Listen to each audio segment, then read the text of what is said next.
तो आज हम करेंगे NISM सीरीज 21A जो कि है PMS डिस्ट्रीब्यूटर्स एग्जामिनेशन की तैयारी। हम आ चुके हैं चैप्टर नंबर 5 पर। इसके पहले के 4 वीडियोस बने हुए हैं, तो अगर आप नए हैं तो पहले वो फर्स्ट चैप्टर से लेके फोर्थ चैप्टर तक देख लीजिए। चैप्टर नंबर 5 है जो कि है डेरिवेटिव्स के बारे में। तो चलिए स्टार्ट करते हैं आज का हमारा वीडियो डायरेक्टली क्वेश्चन नंबर 41 से। Number 41, derivatives derive value from A. Underlying asset, B. Cash, C. Government bonds या D. Interest rate only. ये जनरलाइज्ड क्वेश्चन है, इक्विटी डेरिवेटिव की बात नहीं कर रहा है या कमोडिटी डेरिवेटिव की बात नहीं कर रहा है। डेरिवेटिव्स होते क्या हैं? जो अपनी वैल्यू डिराइव करते हैं किसी और अंडरलाइंग चीज से। अब ये अंडरलाइंग चीज क्या हो सकती है? कुछ भी हो सकती है, इन जनरल कुछ भी हो सकती है। जैसे ऑरेंज जूस अपनी वैल्यू डिराइव करता है ऑरेंज से, तो orange juice becomes the derivative of the orange. ठीक है, लेकिन हम बात कर रहे हैं फाइनेंशियल मार्केट की, तो डेरिवेटिव अपनी वैल्यू डिराइव करते हैं किसी एसेट से।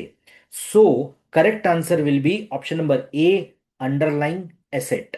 Question number 42, futures contract is A optional agreement, B binding agreement, C insurance contract या डी लोन कॉन्ट्रैक्ट। तो बहुत सारे लोगों को गलतफहमी होती है कि एक नॉर्मल कॉन्ट्रैक्ट अलग होता है और फ्यूचर्स का कॉन्ट्रैक्ट अलग होता है। बिल्कुल भी अलग नहीं होता।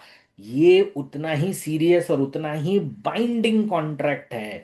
आपने जो भी कॉन्ट्रैक्ट में लिखा है उसको एक्सेप्ट किया है, उसके कॉन्सिक्वेंसेस भी आपको झेलने पड़ सकते हैं। तो correct answer is option number B, it is a binding agreement. Question number 43, options gives the holder, holder मतलब बायर। तो ऑप्शंस करता क्या है? चाहे कॉल लो चाहे पुट लो, आपको एक राइट देता है विदाउट ऑब्लिगेशन। तो ए ऑब्लिगेशन टू बाय नहीं हो सकता, गारंटीड प्रॉफिट नहीं हो सकता, फिक्स्ड रिटर्न नहीं हो सकता। So the correct answer will be option number B, right but no obligation. Question number 44, hedging aims to, hedging आप क्यों करते हो? अपने रिस्क को कम करने के लिए आप हेजिंग करते हो। इंक्रीजेस स्पेकुलेशन, जी नहीं। इंक्रीजेस लिवरेज, जी नहीं। अवॉइड टैक्सेशन, जी नहीं। सो द करेक्ट आंसर होगा it reduces risk, option number B. Question number 45, arbitrage refers to A. High risk trading, B. Profit from price difference, C. Gambling, D. Hedging strategy। तो arbitrage में आप क्या करते हो? Risk free profit कमाना चाहते हो और एक ही प्रोडक्ट की दो अलग अलग मार्केट में प्राइस देखकर उसकी मिस प्राइसिंग का आप फायदा उठाना चाहते हो। तो प्राइस डिफरेंस से आप फायदा उठाना चाहते हो। इससे आपको समझ में आता है correct answer is option number B, profit from price difference. तो हम आ चुके हैं क्वेश्चन नंबर 45 पर। अगर आपका एग्जामिनेशन है, आप जल्दी में हो, आपको एक स्ट्रक्चर्ड वे में सारे क्वेश्चंस करने हैं, बहुत सारे क्वेश्चंस करने हैं, उसके लिए हमने एक 500 क्वेश्चन का 100 क्वेश्चन के 5 सेट हमने तैयार किया है।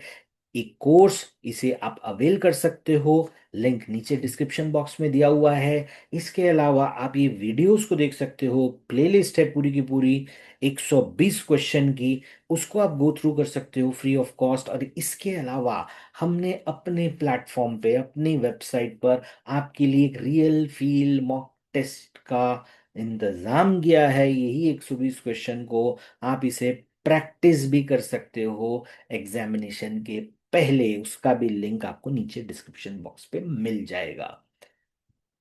चलिए स्टार्ट करते हैं क्वेश्चन नंबर 46 को। Derivative market requires a margin, B insurance premium, C tax payment या डी ब्रोकरेज ओनली। लास्ट के 3 ऑप्शन गलत हैं। डेरिवेटिव्स में आपको लगता है margin. Option number A is your correct answer. Question number 47, commodity derivatives. अब ये स्पेसिफिक क्वेश्चन है। पहला क्वेश्चन था डेरिवेटिव, वो एसेट से अपनी वैल्यू डिराइव करेगा। ये क्वेश्चन है कमोडिटी डेरिवेटिव, वो कमोडिटी से अपनी वैल्यू डिराइव करेगा। तो बॉन्ड कमोडिटी है नहीं है, बैंक डिपॉजिट कमोडिटी नहीं है, इक्विटी शेयर्स कमोडिटी नहीं है, लेकिन गोल्ड कमोडिटी है। तो correct answer will be option number A, gold futures. Question number 48, currency derivatives help manage A interest risk, B exchange rate risk, C credit risk, या D inflation risk? So the correct answer will be currency derivative help करता है exchange rate risk को manage करने के लिए। So the correct answer will be option number B. Question number 49, speculators primarily aim to, A reduce risk जी नहीं, avoid trading बिल्कुल भी नहीं, प्रोवाइड लिक्विडिटी ओनली बिल्कुल भी नहीं, बट जी हाँ वो करते हैं B earn profit from price movement. So the correct answer is option number B. Question number 50, derivative increases market efficiency, B inflation, C government borrowing, या D tax collection? So the correct answer will be derivative increase करते हैं market efficiency, that is option number A. तो यहां तक आप अगर आप पहुंच चुके हो और आपको हमारी मेहनत पसंद आ रही है तो प्लीज इस चैनल को लाइक सब्सक्राइब कीजिए, लोगों के साथ शेयर कीजिए, ताकि हम अपने शॉर्ट टर्म टारगेट जो 10,000 फॉलोअर्स का है, सब्सक्राइबर्स का है, वहां तक हम पहुंच चुके हैं।